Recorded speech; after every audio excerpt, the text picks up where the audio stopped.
Hare Krishna, and welcome to this week's virtual Sunday feast. I'm very excited to be able to present this virtual event on behalf of Sri Sri Kishori and Srila Prabhupada. Big welcome to everybody. Before continuing on with Nrsimha prayers and our speaker, just a quick announcement that the temple will be celebrating Nrsimha Chaturdashi, that's the appearance day of Lord Nrsimha Dev, this Tuesday, May 25th. Again, that's this Tuesday, May 25th. If you would like to visit the temple for limited visiting hours from 4 until 6:30 p.m., you can register online at iskonchicago.com. The link is also available for those of you that subscribe to our weekly email. Again, that's this Tuesday, May 25th, and available visiting hours are by registration only from 4 p.m. until 6:30 p.m. That's this Tuesday, to celebrate the appearance day of Lord Nrsimha Dev. And in the spirit of Lord Nrsimha Dev, I'm going to turn it over to Radhika, who is a student at the Vamsi Vaishnav School of Music under Her Grace Radhakund Mataji. Thank you so much, Radhika, for taking on the service. I'll turn it over to you in just 1 second. Okay, we're ready for you.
Haribol.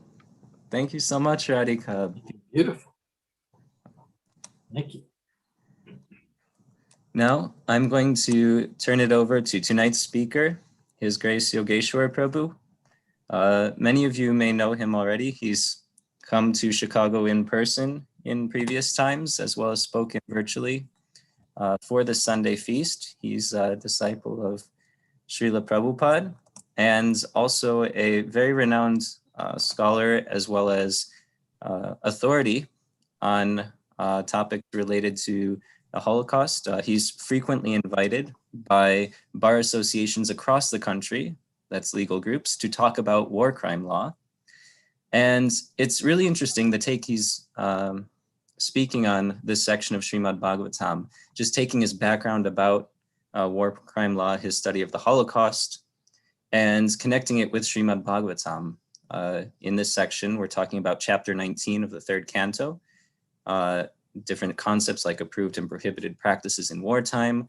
Also, I want to highlight a newly launched book that he has authored called Unstoppable, which is the story of a penniless immigrant who is also an Auschwitz survivor, and his transformation into in the words of the subtitle, a Wall Street legend.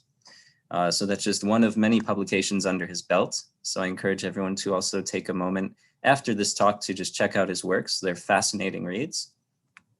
And thank you so much.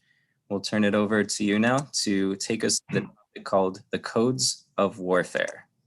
Thank you, Yashodanandan Prabhu. It's a pleasure to be back here with you all in Chicago.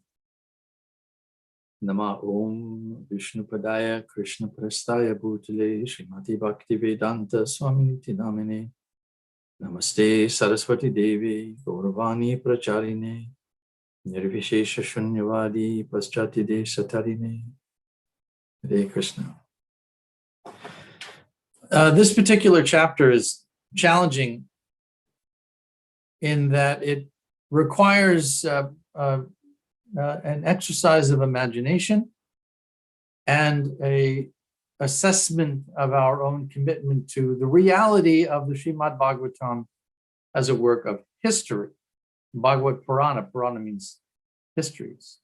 So there's really only two choices. Are these extraordinary stories mythological?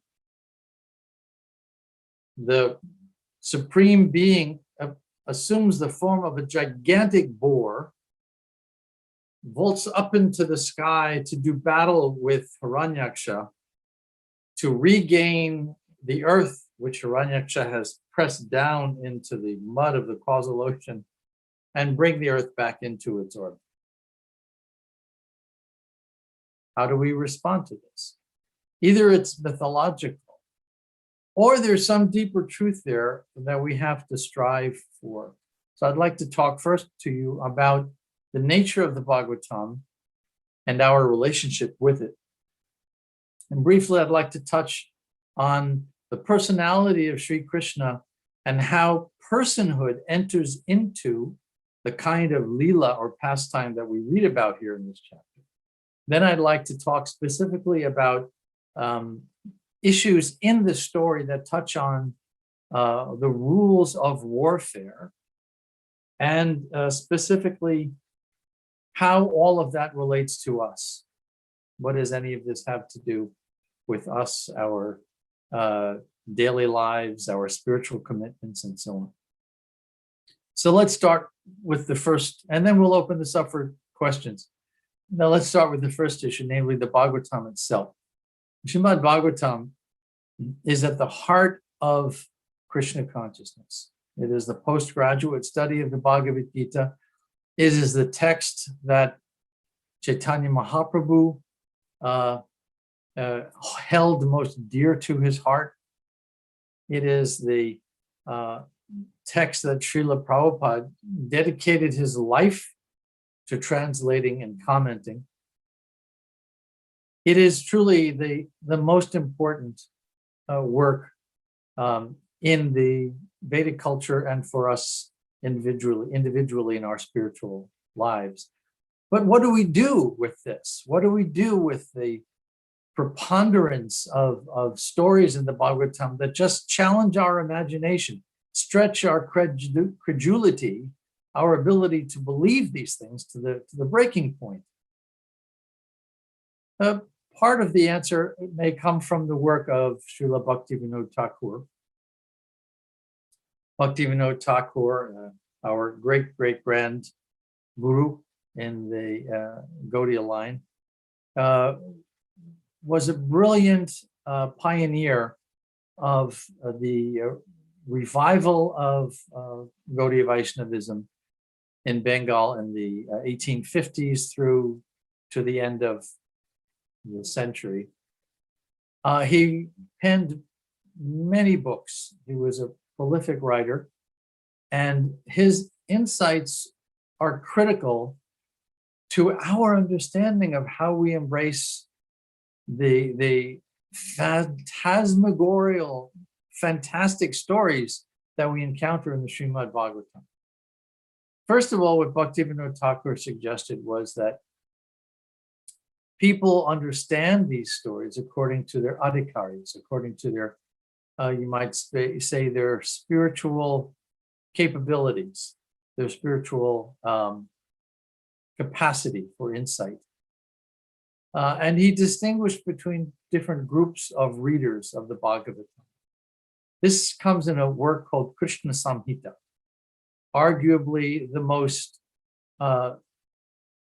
dramatic,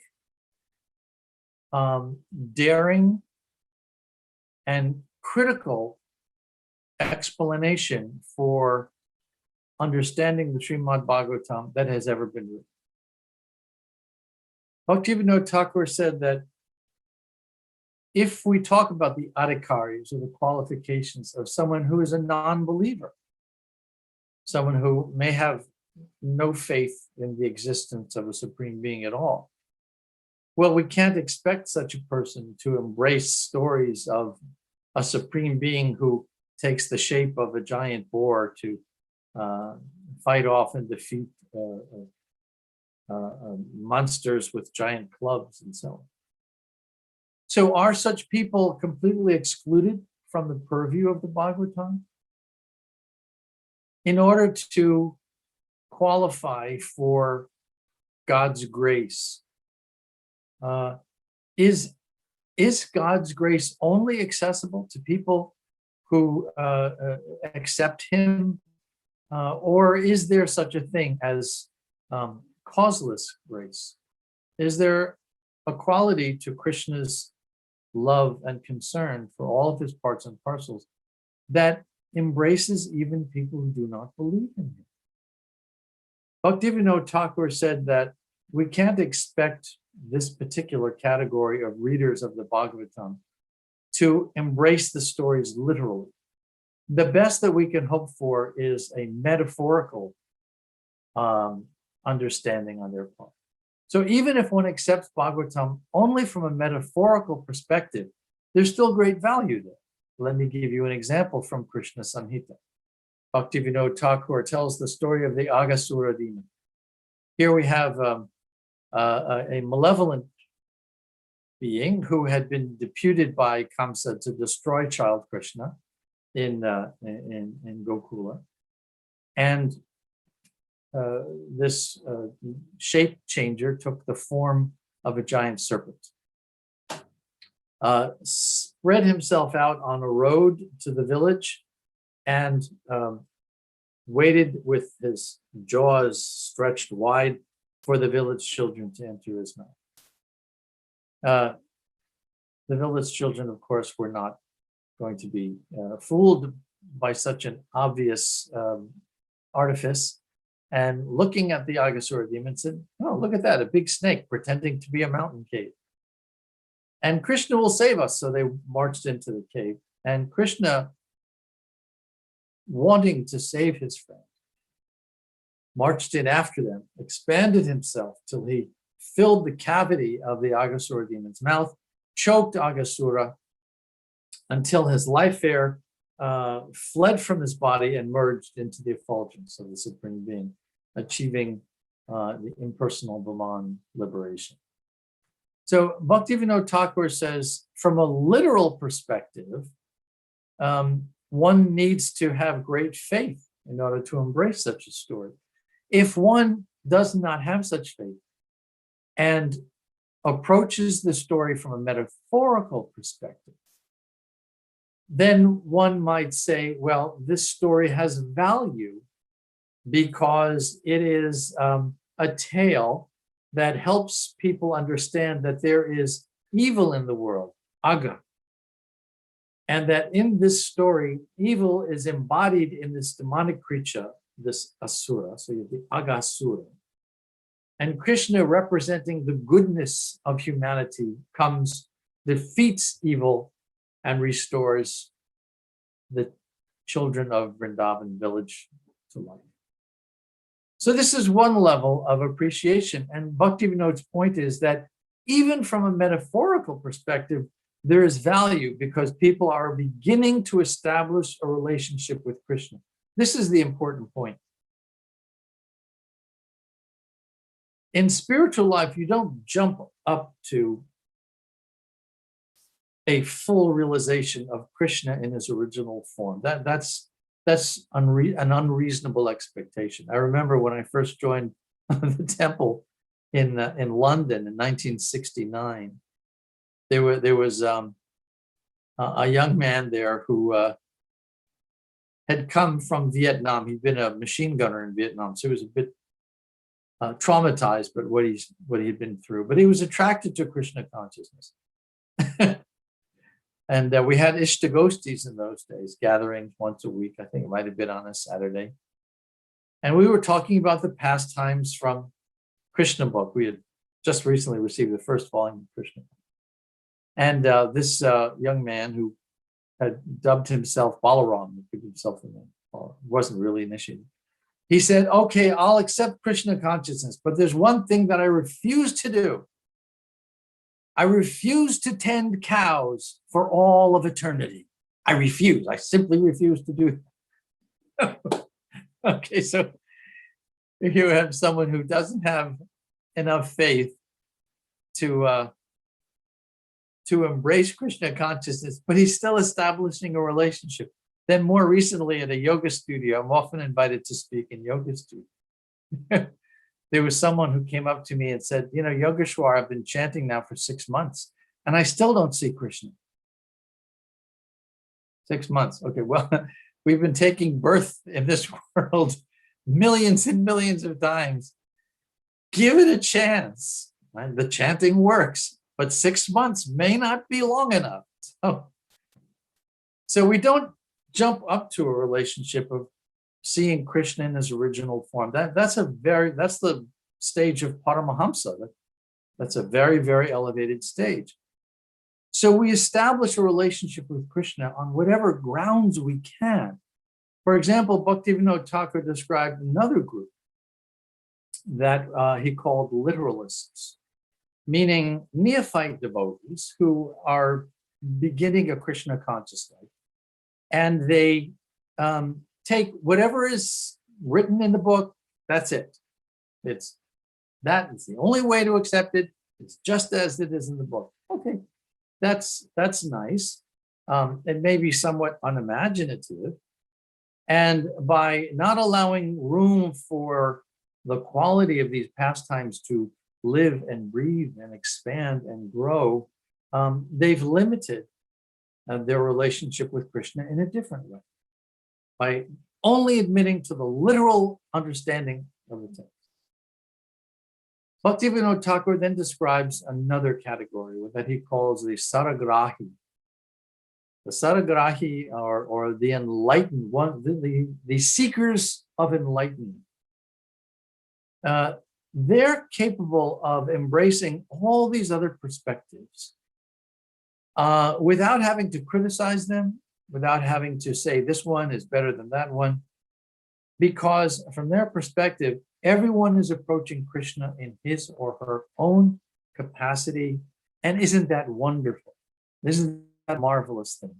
So that enlightenment seeker is someone who has a relationship with Krishna on a higher level, but does not deprecate anyone else, doesn't put anyone else down because they may not have achieved such an equitable understanding of Krishna's identity. So whatever level you may be on, as we read these extraordinary stories in Bhagavatam, accept it as best you can. So the next point I wanted to make is that within the story, we see something extraordinary, which is that Krishna is a person. In the fight with Hiranyaksha, there's one absolutely amazing moment when Hiranyaksha managed to knock Krishna's weapon out of his hand. And he says, pick up your weapon. And then at another moment, Krishna has the upper hand and he steps back in order for Hiranyaksha to regain his footing as well. So what are we seeing here?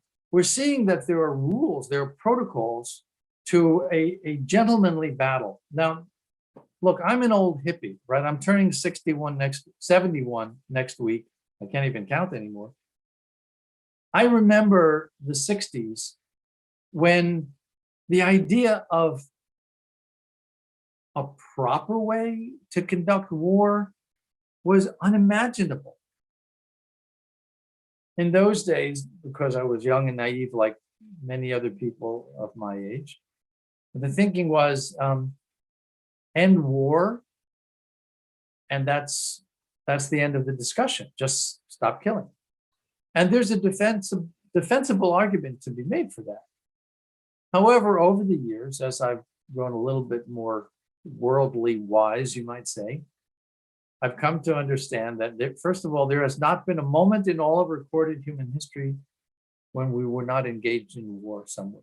That's just the nature of this world. We're not so naive as to think that the material world is going to transform into the spiritual world. We don't hold out those kinds of expectations. What we hold out expectations for is creating an environment in which people can manage the challenges and difficulties of the material world for making steady spiritual progress. So, because there is always warfare somewhere in the world at every moment, there needs to be rules for the proper conduct of war. And what we see in the story of Krishna and Hiranyaksha is that respect for the codes of warfare. Now, here's what's interesting. In this sense, the Vedic culture was thousands upon thousands of years ahead of the current environment, where codes of warfare were only codified for the first time during the Civil War.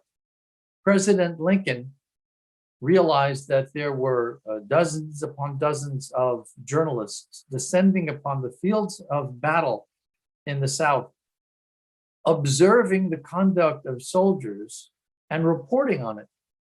Therefore, in order to assure for the future that the war would be recognized as valid, as having been conducted properly, Lincoln engaged the help of a law professor at Columbia University, and together they came up with the first, what was later known as the Geneva Convention, the first rules of land warfare. And that was the precedent, if you will, for what later became the Geneva Convention, the Hague Convention, the laws that currently govern the conduct of war. For example, my particular background is in Holocaust studies. And if you look at the Holocaust and can set aside for the moment the horrible, tragic dimension of the human suffering that occurred then, you can define the Holocaust as a series of illegal actions that were punishable under international law. And ultimately, when the Second World War ended and the heads of the Nazi army, the head of the Nazi party, were brought before the tribunal at Nuremberg, and the operators of Hitler's camps were brought before the US Third Army Tribunal on the grounds of Camp Dachau, it was for violations of the rules of international law. Now, here's where we can begin to appreciate the depth of wisdom in the ancient Vedic culture on an issue such as how to conduct warfare. There are two things that moderate conduct in battle. One is called necessity.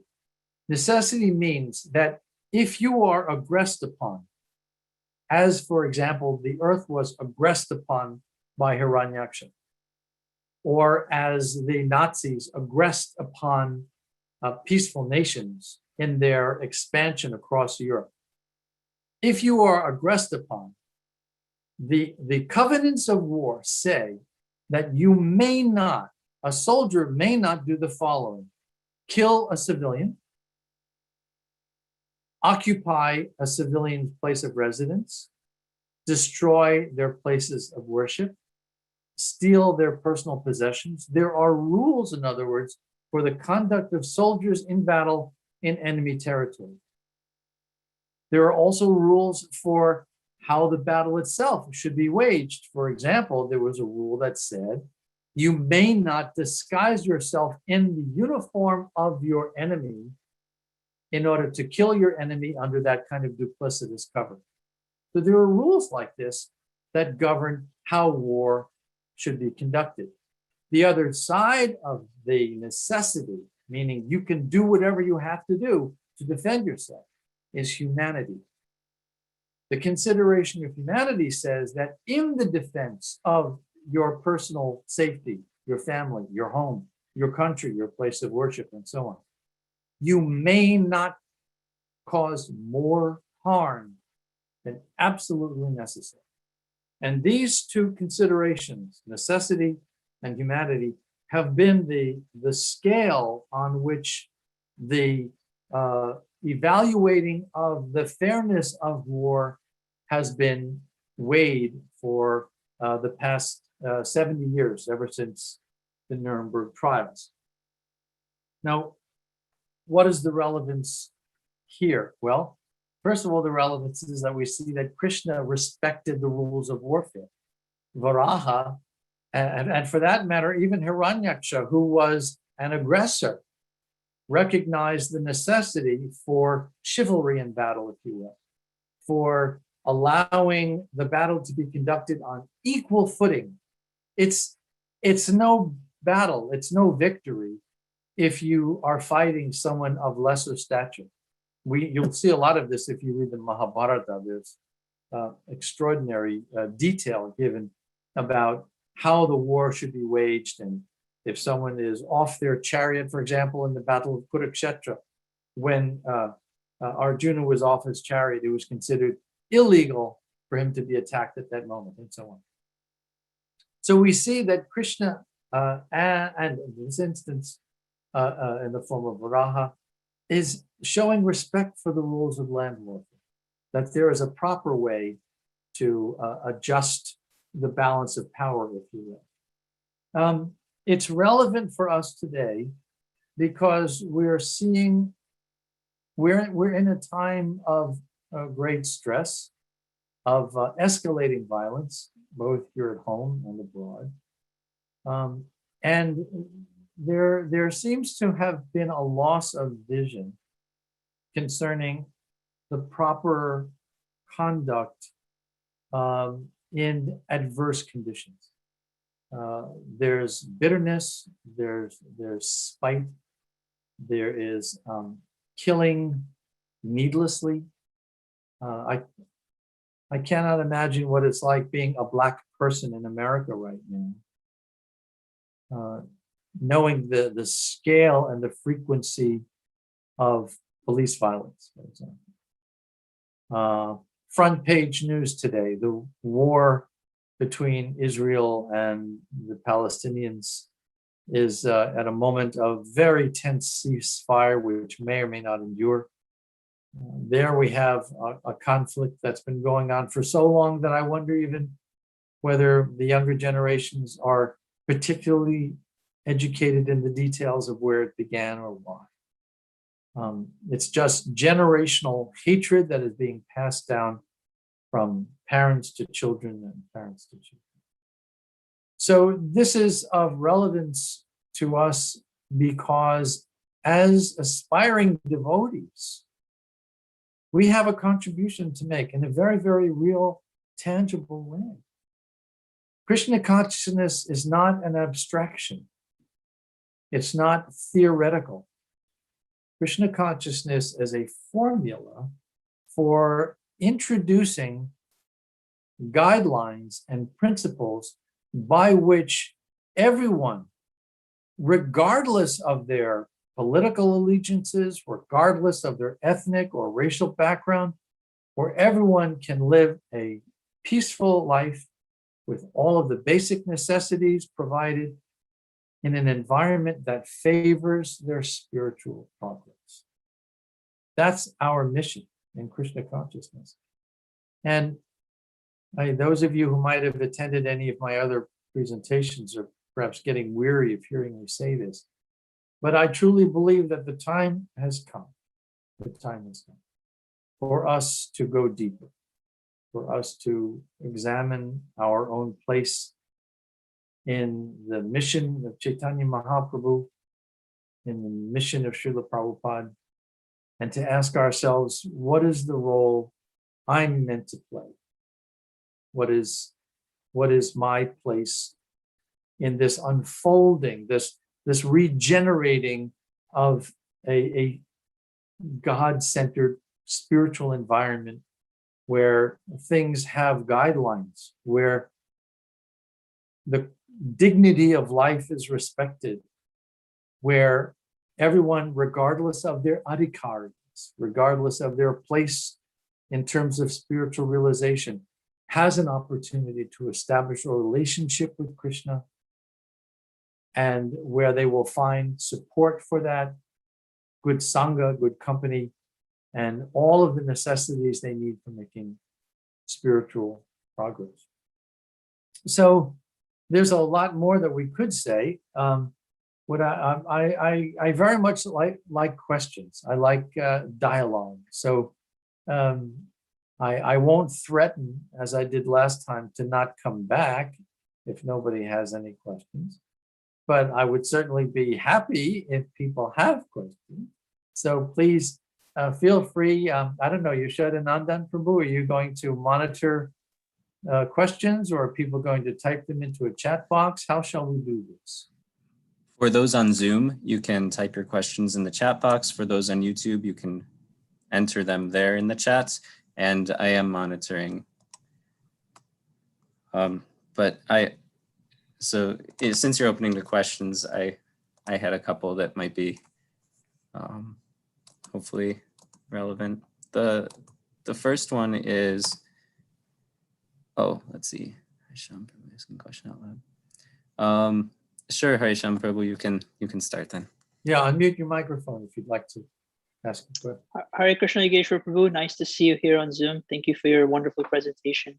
On this last point about trying to find our place in Prabhupada's movement, I was wondering if you could shed some light on what I see happening as a trend amongst a lot of young devotees due to perhaps challenges in working with traditional ISKCON management structures, people sort of, starting their own little centers or, their own outlets for spreading Krishna consciousness on the basis of Prabhupada's teachings, but not necessarily under the fold of the traditional hierarchical structure of ISKCON. So is that a good trend? Is that a bad trend? What advice might you have for a young person who wants to contribute to Prabhupada's movement, wants to spread Krishna consciousness, wants to cultivate bhakti in oneself and others, but is just not able to work within the traditional structure of the organization? So I see this happening quite a bit. I'm sure you may have seen it also in many ways. Do you have any advice, suggestions, perhaps insights?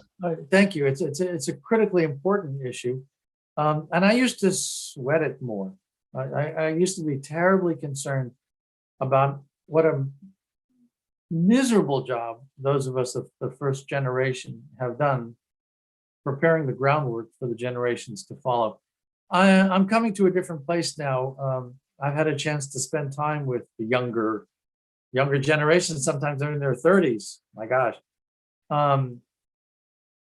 There's a degree of honesty there that we didn't have in the first generation. My son, Namamrita in Alachua, knows about this even better than I do. He says the saying these days among the younger devotees is chant and be honest. We used to say chant and be happy. It's not, it's chant and be honest. Bring it, bring it with you. Bring your game. Whatever the challenge is, whatever the concern is, now's the time. Now's the time to come forward and say, hey, listen, this isn't working. Let's help make it work. And that energy, that sense of cooperation is so inspiring, such a beautiful thing to see. For many years, there was great sadness because there had been abuse, there had been misbehavior, there have been illegal things, all kinds of tragic things that were there in the formative years of Prabhupada's movement. We seem to have turned a corner. And if, in order to find their footing in spiritual life, in Krishna consciousness, a group of young people or whoever need to create their own space, fantastic. Why not? We need thousands of centers. And they may not all resemble the formal ISKCON temples that we've known in the past. A lot of these places we've got, what are they called? What's it called on the run of the Bhakti bars, Bhakti buffets, Bhakti rooms, Bhakti something. Bhakti Lounge. There's That's Bhakti it, Bhakti Lounge, Lounge. Thank Mantra you. Lounge. There's so We've many. got lounges. We've got clubs. I don't know what we got. We got a lot of different things. Whatever works. Prabhupada was someone for everything. Everything. He would never have shut down something. Oh, they're not carrying the ISKCON banner. He wanted to know, he would want to know what is the quality of their preaching? What is the quality of their understanding of the philosophy? Are they attracting people to Krishna consciousness? He was a very practical person, very practical. I don't know if I told this story before, but I was sitting with him in his room at Bhaktivedanta Manor. This must have been 1974, 75. It was right after George Harrison gave the manor as a gift. One of the devotees had decided he was going to invite all the neighbors because the neighbors were going crazy. Oh no, the Hare Krishnas are with us now. So this devotee decided to have an Indian buffet dinner and music gathering for all the people living in the neighborhood. So he paid, someone got money. I don't know where he got it from. He had a stage built, he had a band come in, there were colored lights, it was a big buffet. And this was right out back of Srila Prabhupada's room on the second floor of the manor. And the band was playing, Rolling Stones and rock and roll stuff. And this music is blasting right into Prabhupada's room through his window. So I'm sitting there chanting with him on our beads. We're chanting Hare Krishna, Hare Krishna. So I had to say, Prabhupada, are you okay with this? So he looked at the window, he got up from behind his desk, he walked over to the window, looked out the window, and he's looking down on this rock and roll band, right? In the backyard. And he looks at me and says, are they going to chant Hare Krishna? I said, as best I can tell, the idea was to attract the neighbors to come by hearing fun music. And then when everyone is here, they'll switch over to chanting the Maha Mantra. I said, well, that's fine. he didn't make a big deal out of it. So then it's okay. Right? I mean, that's the Prabhupada I knew and whom I remember. Very, very practical person. If a group of people are having difficulty getting along with a particular temple management or whatever their difficulty may be, okay, go practice Krishna consciousness. The fact is, and I will go on record now as saying this, we've got some messed up temples out there. It's that simple. We don't have all of our problems solved. We don't have all of our ducks in a row. There are things going on that need to be rectified, but it's taking time. It's taking time because not everybody is willing to give up a career and an outside secular life to work full-time in a temple community. So we may not always have the most qualified, experienced, professionally trained managers and temple presidents and treasurers and program organizers and so on. I mean, that's expensive talent, So if there's discrepancies, if there's friction, don't rock the boat. That's the one thing that I would ask. Be polite, be Vaishnava. If you can't remedy a situation in a gentlemanly manner, move aside, go do your thing, be Krishna conscious, make a contribution to Prabhupada's mission. I don't know what else to say. Thank you. Beautiful story about Prabhupada appreciating the neighbors rocking out, but then chanting later on. So really amazing story and really wonderful sage advice. Thank you, Prabhu. Thank you for giving a very honest answer. I appreciate it very much. Hare Krishna. Hare Krishna, Yogesvara Prabhu. I had a question based on the same point and probably relates to what Harisham Prabhu was suggesting.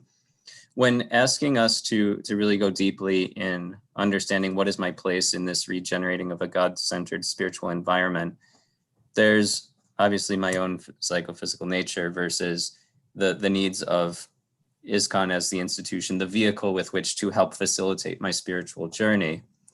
And many times those two aren't aligned in the sense of what, let's say, the local temple or the local ISKCON structure needs to support its growth, its sustainability, isn't aligned with what I understand to be important for my growth and sustainability.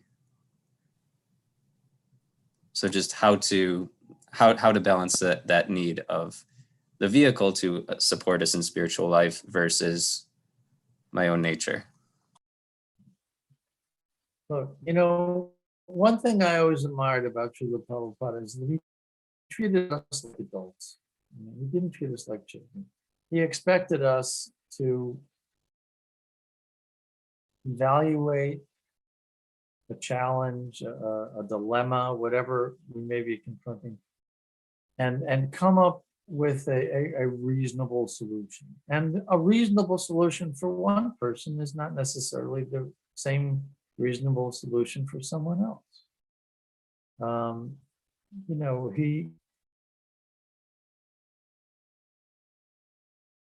he was very understanding. You have to remember who Srila Prabhupada was. We may have been fanatics, but he was not a fanatic. Srila Prabhupada wanted people to be happy, you know, in Krishna consciousness. So, you know, you're not going into details, and I'm not asking you to go into detail. What I'm saying is, you have God-given intelligence. I find prayer very useful. I find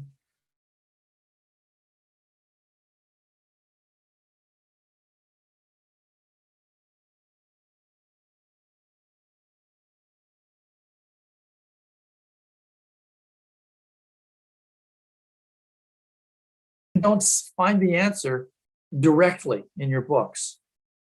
You know, if it's something that you've spelled out for us, no problem. But what do we do when we're confronting a situation and we don't know what the scriptural answer is? He gave a very good response, a memorable response. He said there are two things. There's Lokiki and there's Vediki. Vediki means a situation where the response is spelled out clearly. It's codified there in writing. It's in the text. You know what to do.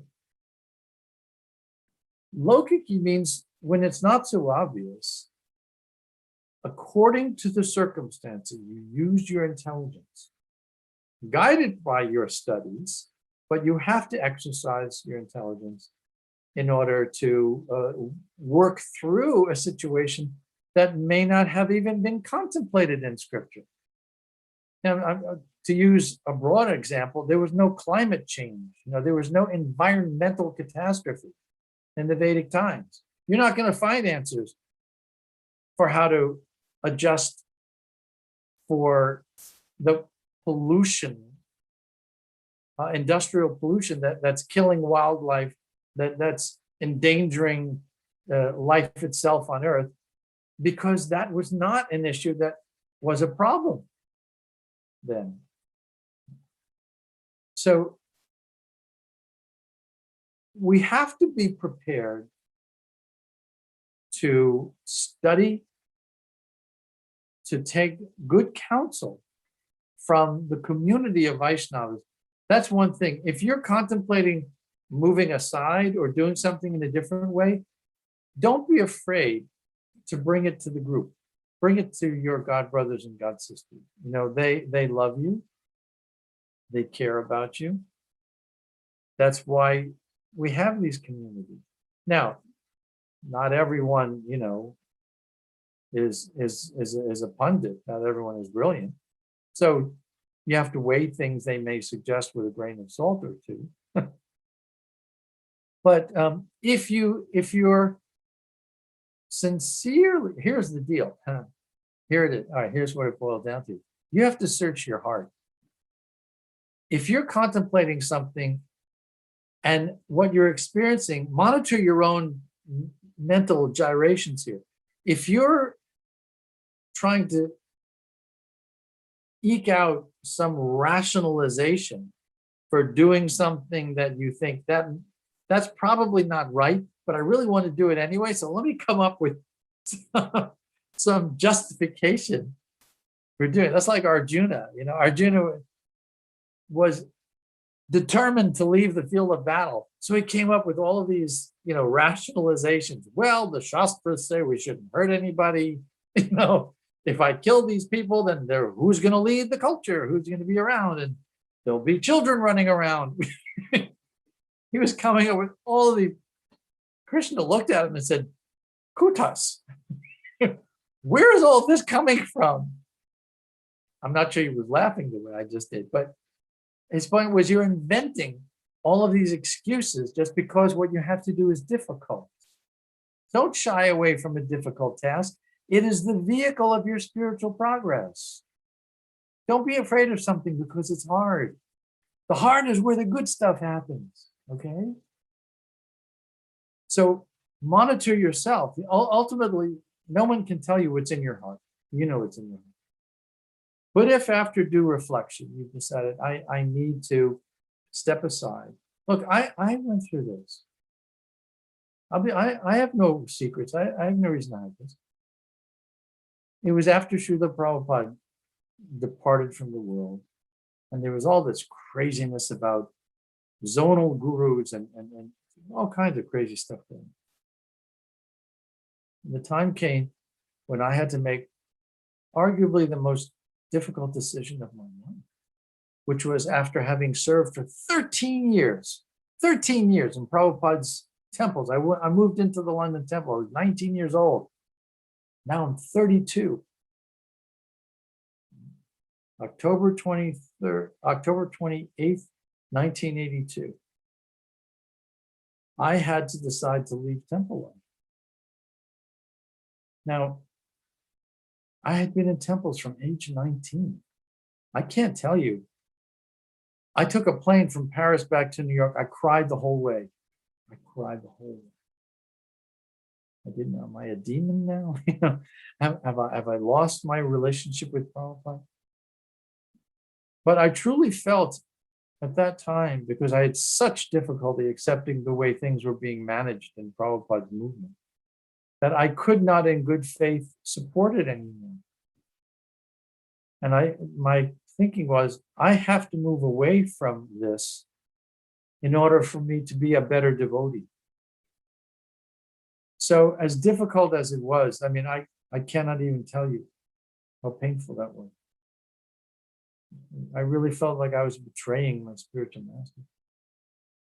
But when I came back to New York, and gradually, it took many years, but gradually I found that homeostasis, that kind of steady foundation where I believe that my contribution now is greater than it was then.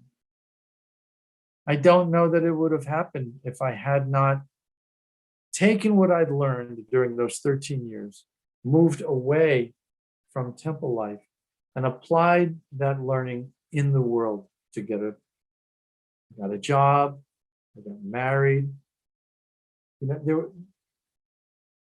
I had to take care of responsibilities.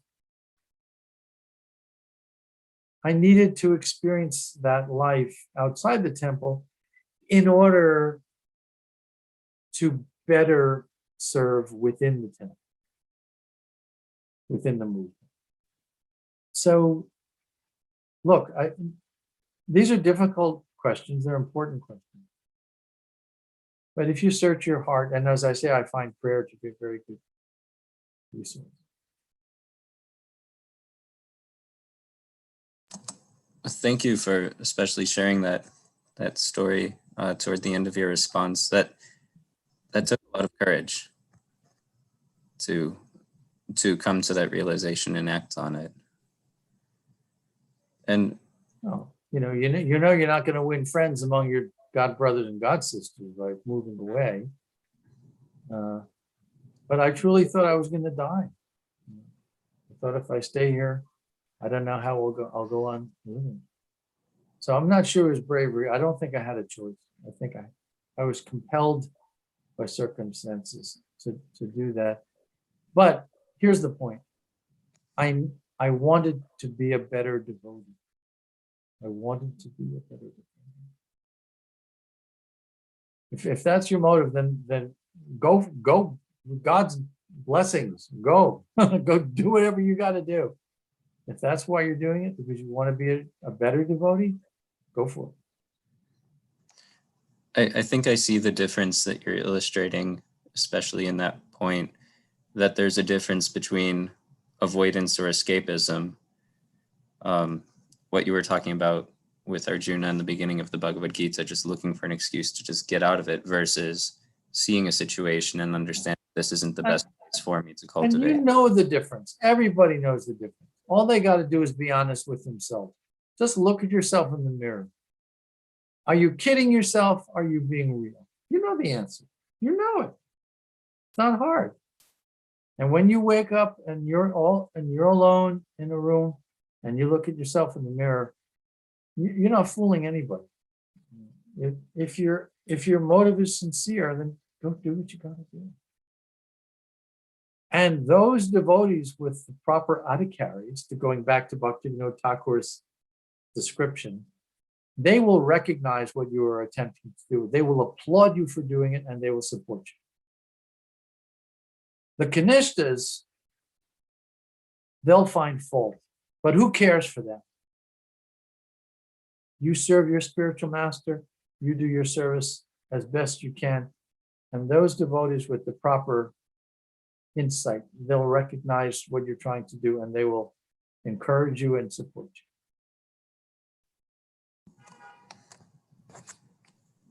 Thank you, Prabhu. That was a very powerful response. There was another question, totally different topic. When you were talking about the different categories, where you were saying there's the concept of the literalists of the Srimad Bhagavatam, and how that's limiting in the realization or depth of that relationship. When you were saying that it's limiting, is it because that, I guess that perspective is, at least how I was understanding it, is the level of blind acceptance? Yep, that's how it is, and not trying to really connect with it on an internal level? Or if you could just expand on that. Well, here's the good side of literalists, or maybe we could say fundamentalists, is that they're doing their best to remain completely loyal to the tradition. The best of them accept on face value the words on the page or the words spoken by the spiritual master, unquestioning, which is very dangerous. There's no encouragement anywhere in the history of Gaudiya Vaishnavism for not questioning. But if they behave in that way, the best of them are attempting to remain loyal to the tradition. Here's the problem with that. The problem is that the tradition is not, the truths of the Bhagavatam are not carved in stone and handed down from the mountain. The truths of our tradition are living beings. It's a living entity. It's in constant movement and constant growth and constant evolution. And they change and evolve their applications, not their essence, but their applications, according to the circumstances of the culture and the society and the times around us. So if you do not allow for that flexibility, then you're in trouble. I used to have an office in the Empire State Building on the 52nd floor. And in strong winds, you felt the building moving. You literally felt the movement. Someone said to me once that the Empire State Building at that level moved 1.5 feet in any direction. 1.5 feet. That was intentional on the part of the architects to build into the steel girders that degree of flexibility, because they knew that at that height, the wind would be so strong that if the building was not flexible, it would break and collapse. It's a little bit like that in spiritual life. If you don't allow for some flexibility, if you're so rigid, that there's no room for anything except that one track, you could crack and break.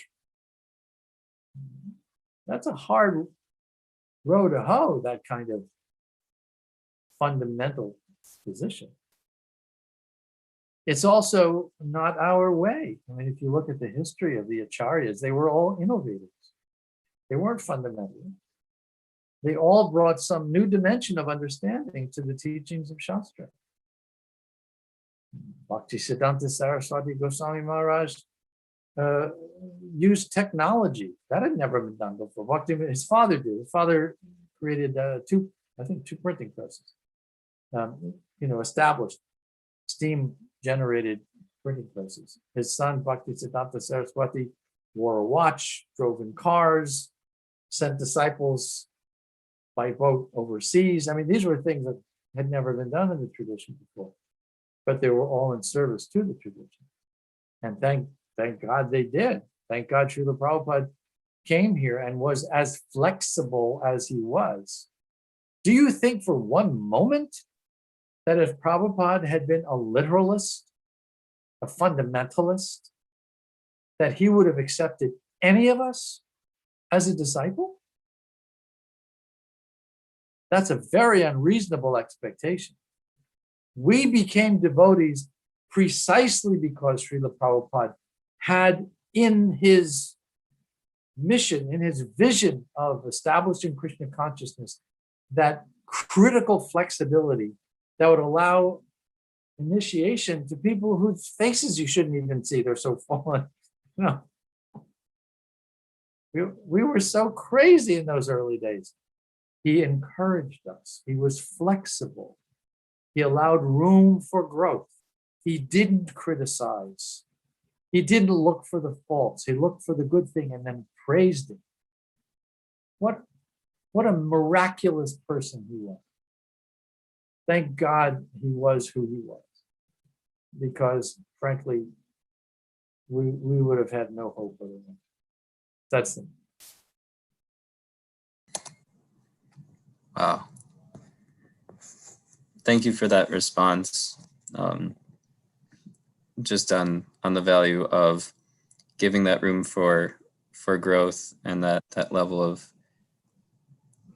flexibility to apply the principles based on the current landscape, and your highlighting of the innovation, the spirit of innovation of our disciplic line. I'm not seeing any other questions in the chat, and we're nearing time. So really what I ask the speakers to do is, if there's a closing statement or if there was a singular takeaway message that you would like us to carry away. Sure, I do have a closing statement. And I'm speaking now to each and every one of you who very kindly joined our little gathering here this evening. From the bottom of my heart, you're doing fine. You're doing okay. It gets hard, it gets really hard, but you're not alone. Krishna is in your heart. You have people around you who care about you, who love you, who want to help. Just keep going. Don't get discouraged. Don't get discouraged. You have, and I mean this sincerely, every one of us here, each of us has a very important contribution to make to Srila Prabhupada's mission. Search your heart for what that contribution is. And rest assured, there are energies and forces that the Supreme Lord and your spiritual master will send your way that right now you cannot even imagine. So just keep going. Don't get discouraged. Chant Hare Krishna. Keep good association. And I'll hope to see you again sometime soon. Thank you for your invitation to be here with you this evening. Thank you so much, Yogeshwar Prabhu. It's always certainly a pleasure and an uplift to have you just share your wisdom with us and your really fantastic perspectives on life, on Shastra, on your experiences. Very grateful to you. Thank you so much, Prabhu. That was incredible. I feel really surcharged after the Sunday feast. Okay. Hare Krishna, everybody. Thank you very much. Thank you. Haribol. Thank you. Prabhu. Haribol. Thank you, Haribol. Haribol. This concludes our Sunday feast. A big thank you to everyone for participating as well. See you next Sunday. Hare Krishna.